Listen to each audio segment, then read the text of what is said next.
Good morning, everyone. First of all, I would like to say thank you to the timekeeper and to the chairperson for giving me such a time to speak here to support our motion today, which is this House would abolish primary and middle school years that group children based on age, instead group them by competency and intelligence. My name is Nadia Chairunnisa Olia and here I am as the first speaker of this affirmative team that will support our motion today. Before I start to give some of my arguments here to support the motion today, I will give some definitions to the motion, which is about academic competency. So, academic competency refers to the knowledge, skills, and abilities that individuals acquire and demonstrate in a particular academic discipline or area of study. And there are some components that includes in academic competency, such as knowledge, cognitive skills, and research and information literacy, communication, and also collaboration. Next, about primary school. Basically, primary school is the initial of formal education, and usually primary school is for children that age 6 until 12 years old, and usually students acquire basic literacy, numeracy, and also social skills. And next is about middle school years, or as known as junior high school, is the educational stage that bridges primary school and high school. Before I start to give my arguments here, I will give some systems of grouping the student based on their intelligence and their competency. First, before they are started to go to school, they will have a test first. And the test is like an interview to test their mental of each student, and a test like a writing test or academic test.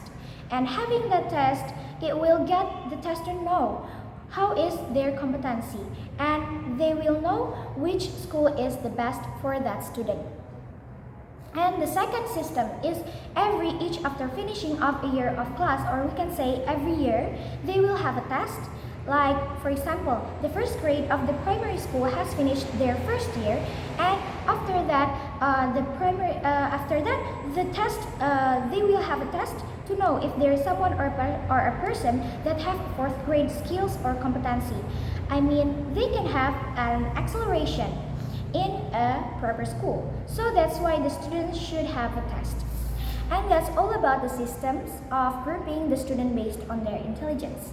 Next, I'll go to the arguments here that will support the motion today.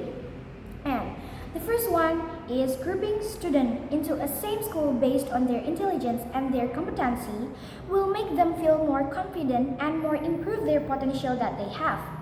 As we guys know, that teacher in school mostly always just pay attention only to the active one.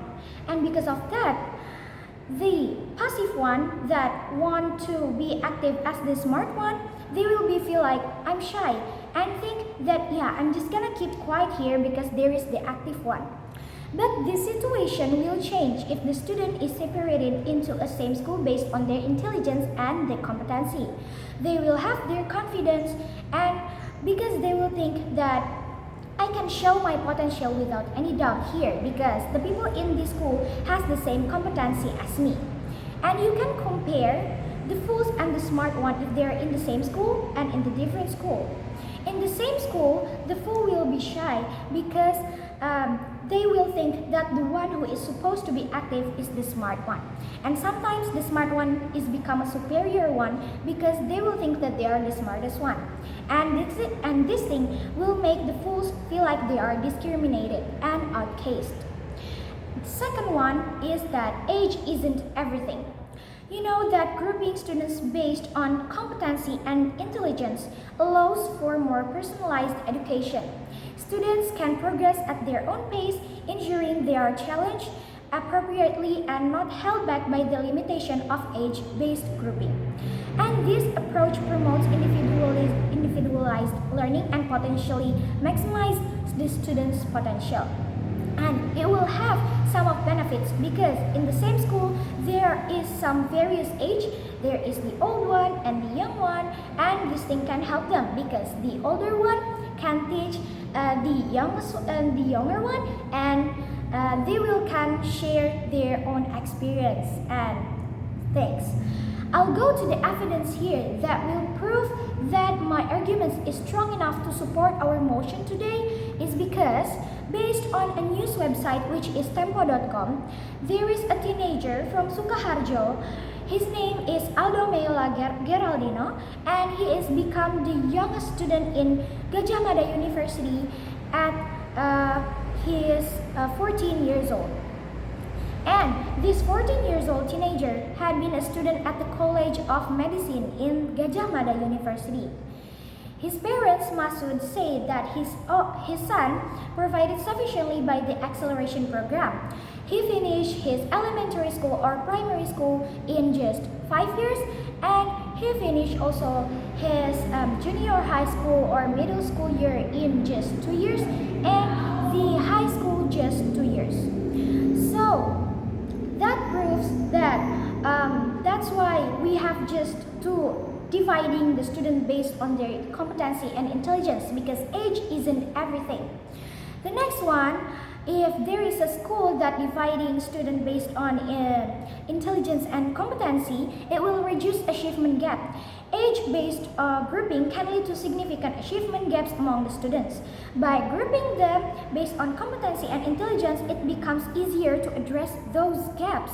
High-achieving students can be adequately challenged, while struggling students can receive the necessary support and attention to catch up, and something like that. And also, it will enhance the motivation, because grouping students by the competency and intelligence can enhance the motivation when the students are placed with peers and similar skill levels.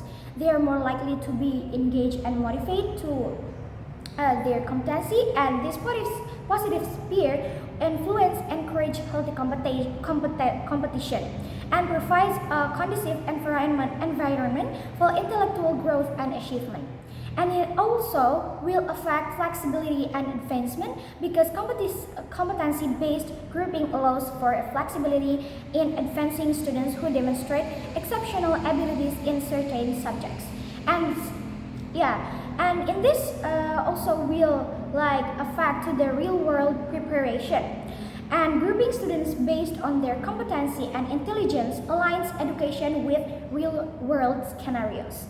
And in professional settings, individuals work in diverse teams where people possess different levels of the competency and expertise. And by emulating such environments in schools, students can develop collaboration skills and learn how to work effectively with individuals of varying abilities, and preparing them also for the future professional and social challenges. So that's why in this house, I am still agree and definitely share and support the motion today that this house would abolish primary and middle school years that group children based on age, instead group them by competency and intelligence. Thank you.